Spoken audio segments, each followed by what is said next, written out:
Hi, my name is DeeDee Autry, and I am a health and wellness coach in Fort Smith, Arkansas. I am pleased you've joined us for this episode of the Infinite Possibilities podcast.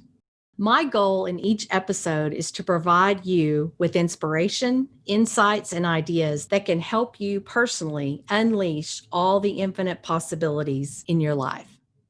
On this episode, we'll have a great conversation with Joyce Laszloffy. Joyce was addicted to sugar and junk food beginning at a very young age and continuing for most of her adult life. Does that sound familiar? I know it does for me. We'll talk with Joyce, learn about her struggle, and find out the steps she's taken to kick the sugar habit once and for all. I think what you'll find as we trace Joyce's journey is two important discoveries.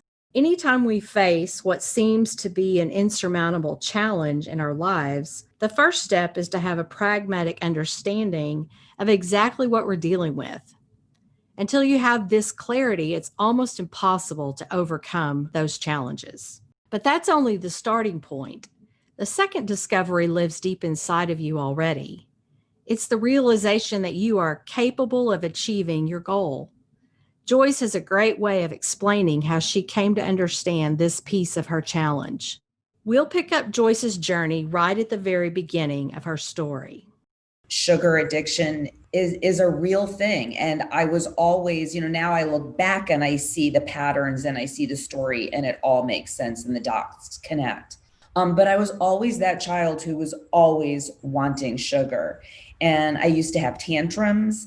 I used to, have massive mood swings even as a child, and no one could figure it out. It was always just calm down, Joyce. You're too excited, you're too loud. All of my childhood memories go back to sugar somehow. Even my, in my 20s, my 30s, everything relates to sugar or food, all good and bad memories, and the association. So the conditioning started at a very young age for me. As it does for anybody, any conditioning. And so, I look back and I think of when I was young and I was the only one in the house. I grew up in rural Connecticut. My mom, my dad, and my sister, who was 2 years older than I was. And ironically, she grew up in her early 20s to become type 1 diabetic, but she never really had a sweet tooth. And I did have that sweet tooth. And my mom was somewhat healthy. We lived on about 3 acres and she had a garden and she had vegetables and she tried to cook healthy. It was definitely a lot healthier than today's standards. But, the vegetables sometimes might have been canned peas, but there were peas, that are driving through McDonald's even at that age.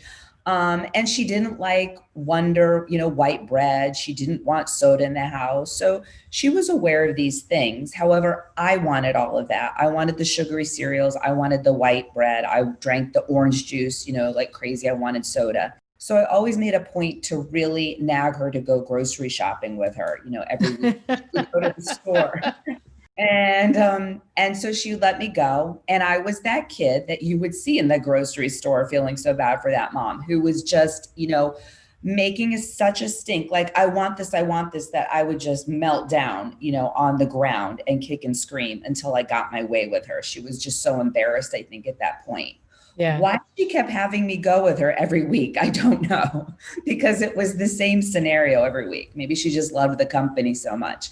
But I begged her and she would, finally break down and be like, okay, if you can make this box of Twinkies last the whole week, or this box of, Fruit Loops or Apple Jack cereal last the week, just a little bit at a time, Joyce, fine, I'll get it for you. So I was like, sure, of course I will. And so we'd rush home and, by the end of like almost that first evening, 3/4 of the box would be gone, whatever it was that I had. The cans of soda were gone. The boxes back then, Hawaiian fruit punch, when they just came out with those little boxes that we could have. I was crazy for anything sugary. Every holiday I had to decorate and I relate it to whatever that, particular treat was. I remember when Hershey Kisses finally came out with not just silver, but then the red and green. So they didn't have the colors they have today, but that was huge. And I had to have that, like just all of these associations and memories of the food that was marketed to us. And, of course, Saturday morning cartoons is just sugary cereals and Twinkies and fruit punch and all of that.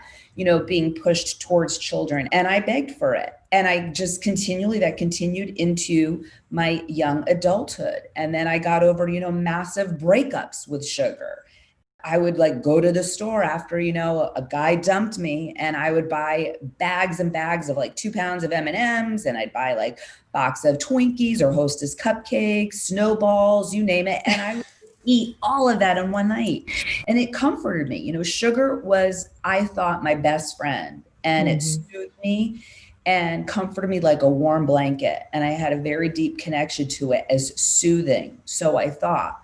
But it's also what created so many health issues for me through my, young years, 20s, that I wasn't even aware of that was associated with sugar. I already started getting higher blood pressure in my 20s, which doctors like, wow, that's just so weird. 130 over 90, that's not normal for a 20-year-old. And they were a little perplexed, but they still didn't, just be careful. Just, let's just keep our eye out and watch it. I constantly, growing up in my 20s and 30s, had constant yeast infections. Doctors were just like, that's normal. That's being a woman. It's like they don't make any association to sugar, ask you about your diet. Constantly had, growing up, even in my younger youth, like 7, 8, 9 years old, I always had stomach issues. I was always bloated and gassy and just major cramps in my stomach. And it was just really, I see that was typical in my family, period. Like my grandfather, my grandmother, my mother had stomach issues because we all just popped Tums like crazy. And we thought that was normal. And, just give me a little warm bottle to put on my stomach to soothe me, or take some Pepto-Bismol and you're going to be okay. And that's not normal. But we thought you just get stomach aches. I mean, I have a 14-year-old, almost 15-year-old son now who's never had a stomach ache. Amazing? It's like, yeah, you don't have to have that. He has normal bowel movements and no stomach issues. It's like, wow. And I just always, growing up with him now, I'm just so perplexed by that. I was like, I can't believe it. It doesn't have to be that way. And, come to find out, food intolerances, later in life certainly contributed to that, as well as sugar, is the main culprit for that, inflammation, and definitely for, yeast and thrush in the mouth. My dentist would always be like, let's keep an eye on that. You've got white patches on the sides of your cheeks. That's not normal. They were afraid maybe it was cancerous. Well, guess what? It was just sugar. It was a lot of sugar feeds, off of that. So it's through the years that I started noticing, that there's something going on here, right? And as I then got into my 30s and 40s, it was the thing that was really affecting me, and I was starting to take notice because through my 20s, that's when I started really diving into self-help and understanding, the mind and trying to get myself to find that peace and joy. And it wasn't happening. So it really started me focusing in and bringing awareness to my mind, which then eventually brought me to the awareness of the food also, that was the culprit. So much of Joyce's adult life included this quest to try and figure out what was wrong with her. She visited countless numbers of doctors and healthcare specialists to get to the bottom of things. And like so many of us, when she did get good advice, Joyce found it hard to take. And when I did go see occasionally a naturopath or someone who had more of a natural approach, I didn't want to hear what they had to say. What? You want me to eat healthy? What? You want me, then you categorize them as cuckoo, too much work, I just want a quick fix. That can't be, you're telling me food's going to fix it. It's like, so when I did hear that occasionally, I didn't even want to hear it, right? I didn't want to face that's my reality, that you need to get better sleep, or you need to cut the sugar out, or not drink so much caffeine, or exercise. So, I brushed that off as, cuckoo. It's like, that's not the answer. I'm going to find the answer. Again, looking for that quick fix, and feeling that nobody knew what it was, but I'm just going to keep searching. And that's what I see happens with women, right? We just keep searching because we're looking for something that doesn't exist. So we're always going to be searching. Although she found things frustrating, Joyce never gave up. As is often the case in life, eventually her persistence paid off.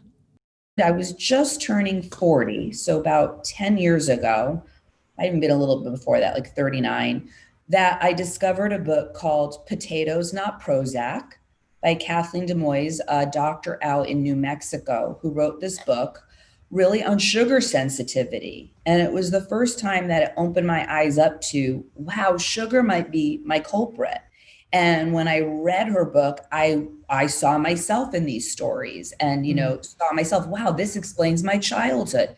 This explains so much, because one of the things that really triggered for me an aha moment was when she was explaining the chemicals. She explained about beta endorphins, which is a brain chemical that actually affects your self-esteem. And when you have low beta endorphins, you have low self-esteem. And what do you think, brings down low beta endorphins and kills it? Sugar. Right. And so I was like, wow, because that's one thing I see with women is we always beat ourselves up thinking we have no willpower. And, it's like lack of self-confidence and self-esteem is a problem. Like we're doing that to ourselves, and we're not. Those are chemicals that if you had more of those chemicals, you'd feel fantastic. Mm-hmm. And now I do. Now my self-esteem is fantastic. Now my happy hormone serotonin is fantastic. I don't need to take the medicines for that. And it's amazing how much sugar really plays such an effect on those hormones that have an effect on our emotions, on our highs and our lows, on our anxiety, that just the mainstream doctors are not tapping into. And so I read that book, and I had my, aha moment, my first one around sugar. And what was interesting was I was at the time competing, getting ready to compete in a fitness competition. So my weight has fluctuated all throughout, my life, like so many women, like you talked about the infinite 30, right? Mm-hmm, it was 30 up, 30 down. Mine was more than 30. My highest, I was 67 pounds overweight. I weighed 186 pounds. And it was at my lowest, point. And for a small person, 5'3", that's a lot of weight. And so I decided, declared that as I turned 40, I wanted to be in the best shape of my life. And I hired a physical trainer and learned about nutrition and all the macronutrients and how it plays in your body. And it was a great experience. But what also happened with that, and I learned so much about that. I mean, that was really the foundation of a lot of nutrition learning for me. But the key thing why I was still the problem with that, which is very similar to any diet that somebody decides to do, mm-hmm. is that it's still coming from willpower, right? Like you're still not learning your why, like why you're turning to sugar. Because we all have willpower and we can cut it off if we have a desire to like lose weight for the wedding, we're going on a trip, to the Bahamas and we want to look good in that bikini, or it's Lent, for religious purposes. It's like, we can do it. We can do it for that short period of time and we get buckled down and we do it. But eventually the weight comes back on, because we're not understanding really the mechanics physically and mentally, why we even did that and how that happened, and addressing, the real issue of why we even turn to the sugar and why we want this junk food.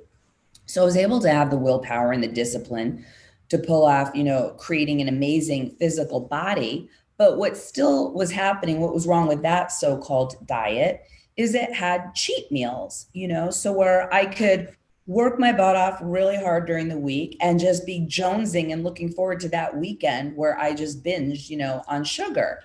And I have that.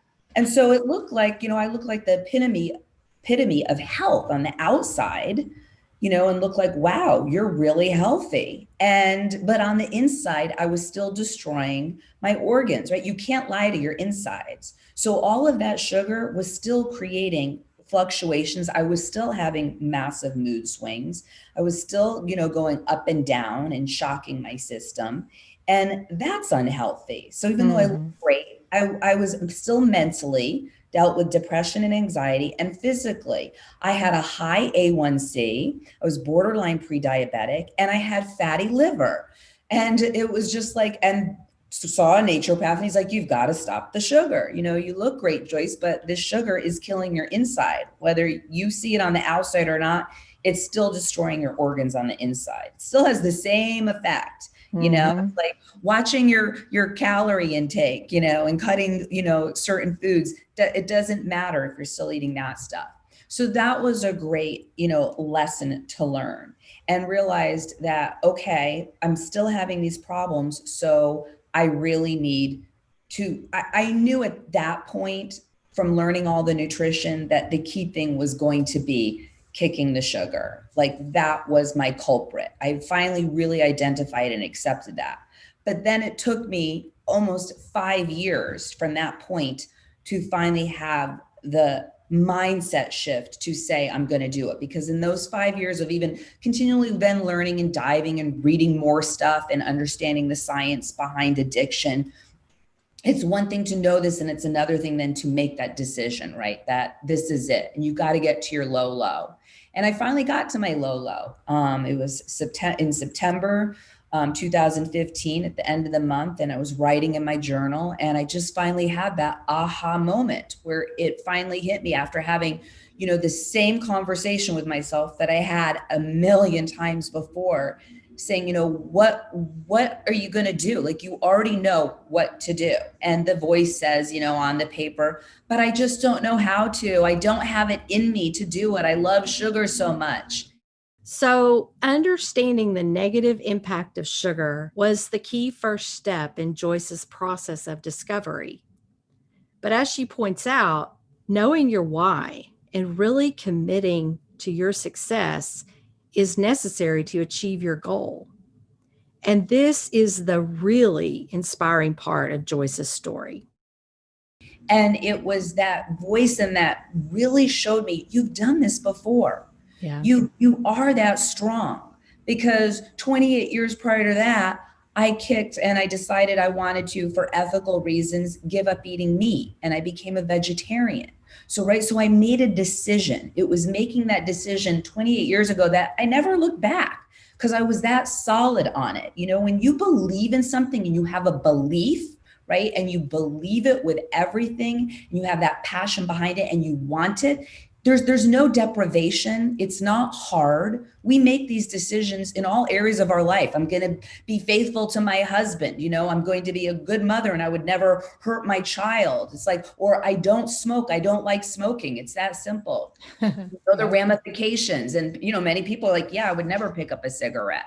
Or for people with religious reasons, I don't drink alcohol. It's like they've made a solid decision. So everybody has the capability, right? But the reason why they have that capability and why that particular thing is so easy for them is because they made that mindset shift. And so to be able to see that, distinction in myself and see, I've already done this. So I know it's physically and mentally possible, right? It's like, it's not that I can't do it. So I just have to decide if this is what I really want to do. And I do, and I did, and it was that moment that I said, it's not that I can't eat sugar. It's not that I shouldn't eat sugar. It's that I don't eat sugar. I am a healthy person, I was declaring, that does not eat sugar. And from that moment forward, it really was that simple and that powerful. And I gave it up, and I haven't looked back. If you've already done it, it's possible to do it again. That's a great mindset to help you on your path to your own infinite possibilities. In my conversation with Joyce, we also spent a few minutes talking about the practical aspects of sugar consumption, as well as some steps you can take to overcome peer pressure. Yes, you can have. So we went back to, fruits. Yes, you can eat fruit, or honey. Honey also is a natural, process. And so you can eat little amounts of, there are certain things that you can still have, like an unrefined sugar is much better than a refined sugar. So there are differences, and people need to define what their sugar-free is for them, because some people can handle just a little bit. and others like me, no, I know my limitations. It's very clear. So I had to make that line and that distinction that no, there isn't that for me. Now, certain, like a little bit of honey, I might make a banana bread, and inside that I might have a tablespoon of honey. That's fine. That doesn't trigger for me. So I Yeah. always tell people to become empowered when they get to the point where they're not eating the junk food and the fast food, and they've got rid of like 200 grams of sugar in their day, because that's how much most people are eating. Then you know what? Then you can focus in on the natural things that we're talking about, whether it's stevia or honey or little maple syrup. And if you're baking with that, first of all, it's not available everywhere you turn. So you're not going to be tempted by it everywhere. You're going to have to go home and bake something with that. Mm-hmm. More than likely, you're too busy and you don't want to. That's certainly me. So it's on those rare occasions that I might make something that has that. I don't have that at my beck and call every second. And when I do, it doesn't trigger me. And it's probably not triggering me because I don't have all that other crap in me anymore. And a little bit, maybe that little bit, that more healthy, unrefined sugar is okay. And if that's okay, that's fine. And if people want to say, well, then you're still eating sugar, because it depends on who you talk to. Any expert, one doctor will tell you, no, that's bad. Don't have, date sugar. And another person, go on Pinterest, and it's like everything that says sugar-free has date sugar, has maple syrup, has coconut sugar. So everybody has to define what their sugar-free is. But I will say for sure, sugar-free for me is definitely, and should be for everybody, none of this processed chemical, that real good old table sugar that we know is in everything, high fructose corn syrup, that's a big no for sure. Right. Yeah. That's awesome. Yeah. So one last question I have is in relation to our community, those we surround ourselves with, and the support or the non-support of that. So, because I know a lot of times our clients come in and they're a little uncertain how their family may support them in making a decision to kind of take back their life, or coworkers, or all kinds of stuff. So, what are your words and insight for our listeners around, making this decision for themselves, and how then do we navigate the terrain of those changes with those people around us? Yeah, that's a great one. I get that a lot in the group. My husband isn't supportive, or my husband doesn't understand me, or my kids are still eating sugar. How do I deal with that? I have to make something separate for myself. Or just all my friends are overweight and looking at me and telling me, that I'm crazy and this is stupid and it's another diet that won't work. And we are, yes, but the first thing we have to understand is we don't have to do this alone. And we're not meant to do life or this alone. Community is so key. That's part of what's also happens, and what's happening in this society that we just talked about, the quick, and the fast. We're also disconnecting so much from real, intimate, strong relationships with people. And so it's so important to find your tribe and to find your community, which I'm sure you have in your community, which I have in our community, I Kick Sugar community, is that tribe of women to come together, because by nature, we are social beings and we are meant for that. And for our health, we need that social connection. What Jim Rohn said, the famous quote, you are the sum of the 5 people you hang around with the most. So it's so important to see too, who you are hanging around with. Now, I'm not saying you need to go divorce your husband, but then you need to go find, those 5 other people and friends. Maybe it's time to drop off some friends if they're being that negative, and find 5 more, whether it's at the gym or at the church, or, going to a meditation or a yoga class, or starting a walking group or a reading group. It doesn't have to do anything, with health, just something different where people are positive or they want change. Start seeking out, other self-help, different communities, that people that are wanting to better themselves, their mind and health, because that's when you find that sense of community and those people. And it is so needed. And if you can't do that because you're busy working and you can't do that big of a stretch, There are ways. There's no excuse. You find it through podcasts just like this. You find it by putting into your ears, whether it might not be that real physical connection. Someone talked to you today on your car ride to work because you listened to a podcast that was about, health and happiness and love and community, and it was having a conversation about what you're working on right now in your life to better yourself, whether it's mindset or health. And you hear that and you put that into your minds. You can have that because part of that community also is what you're putting into your mind when you sit down at the end of the day to watch TV. If you're watching the Housewives of, Beverly Hills, that's who your friends are. Is that who you want friends? Yeah. It's like pick a documentary, that has to do with health or positive thinking. There's happiness documentaries, or a positive movie, something to feed your mind with knowledge and push you forward. And when you start shifting that mindset and you start hearing that dialogue and having other conversations, even if it's just in your mind, you will start attracting and seeking out those real life people in your life. They will start coming to you. Because you're attracting right now what you are, right? We attract what we are. So you have to first almost change who you are to start attracting who you are. And those people will come. You won't want to be hanging around those 5 people anymore. And as far as also just to address, if somebody in your family isn't on board and they're in the same household, it isn't about changing them. We have no power over anybody but ourselves. And why would we think we could even change someone else? Like, why would we even be trying to when everyone's then always complaining how hard it is to even change themselves? So now you're going to take on the task of trying to change someone else on top of you. Just focus on you. That's just a distraction. That's an excuse. You don't need that. Be the change you wish to see in the world, as Gandhi said. And it's like if the biggest impact you could have on someone else's life in your family is to just start being that role model yourself without pushing it down them and forcing it on them. And they will come around when they start seeing your shifts, both mentally and physically, to where, hey, what are you doing? Or they want to start eating some of that salad or green veggies or having some fresh fruit or try out, your sugar-free recipe with some honey in it. It's like they'll come to you, or they might be like, what are you watching on TV? What podcast are you doing? Or maybe I'll go for a walk with you. So just take care of yourself. That alone is enough. You don't need to worry about anybody else. I'd like to thank Joyce for taking a few minutes with us to discuss the power of sugar addiction and sharing some methods to overcome it. If you'd like to learn more or reach out to Joyce, please visit her website at ikickedsugar.com. She also has a great course called I Kicked Sugar, which can help you on your personal journey to do the same.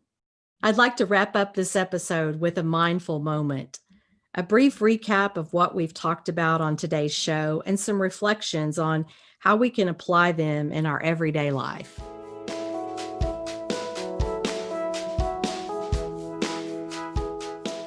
Sugar takes over when we are filling a void of relationship, of value, of self-worth, out of stress or defeat or frustration, anger, countless emotional roller coaster moments.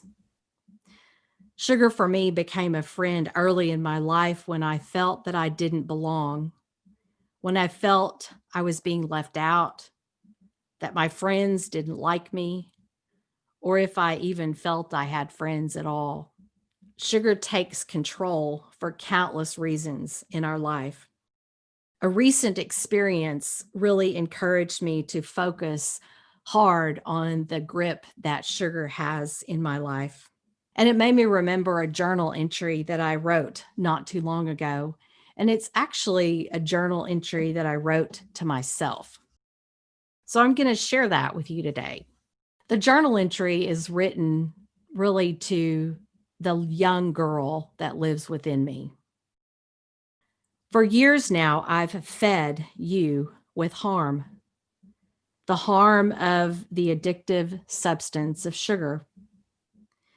When you felt alone or lost, rejected, left out, and sad, the best I could do to make you feel better was to indulge you in the sweetness of sugar. But today we begin a new journey.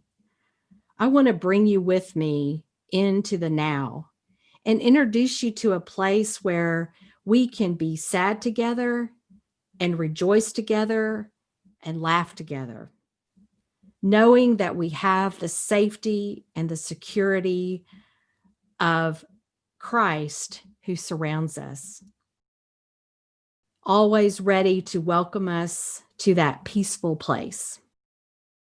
By the lake, on the big rock, looking out over the water that glistens in the sunlight, the trees that whisper in the wind, the birds that sing melodies of peace and love, and how Jesus, my friend, wraps his arms around us with warmth and comfort.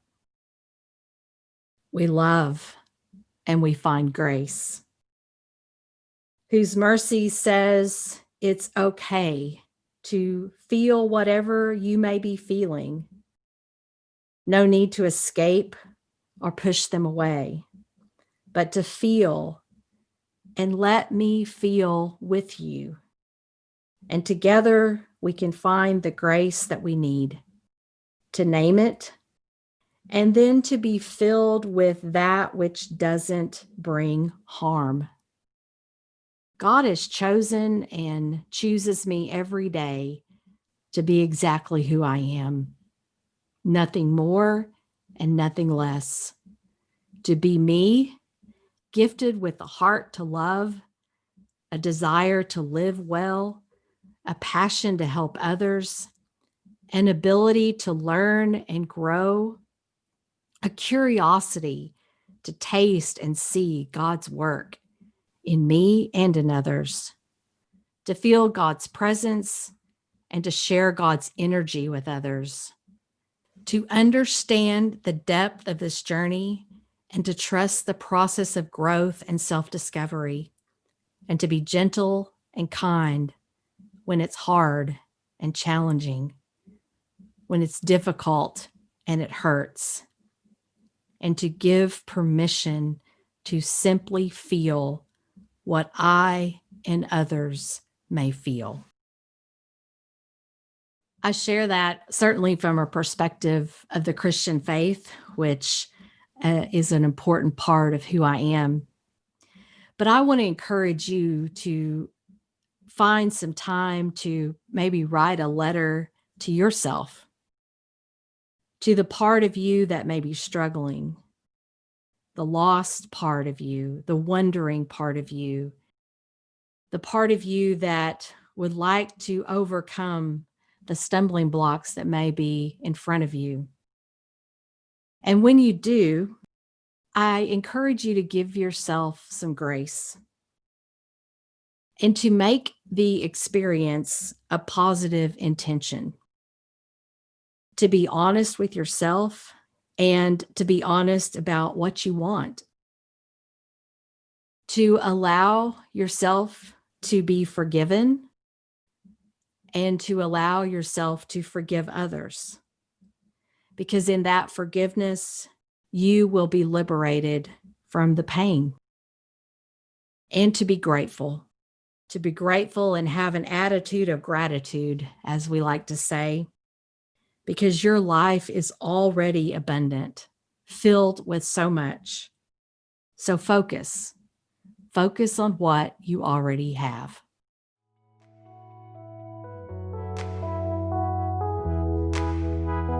Today's episode was produced and edited by Carson Roach Howell and Hope Bennett. The executive producers of Infinite Possibilities are Georgia Goppert and Bob Beatty. I'm DeeDee Autry, and you can reach me at covenantcoachingandwellness.com. I'd love to hear from you and get your comments about our show.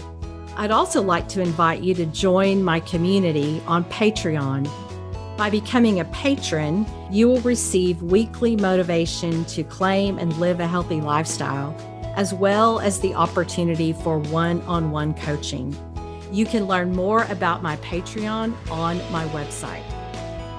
And until next time, I hope you experience a life with infinite possibilities.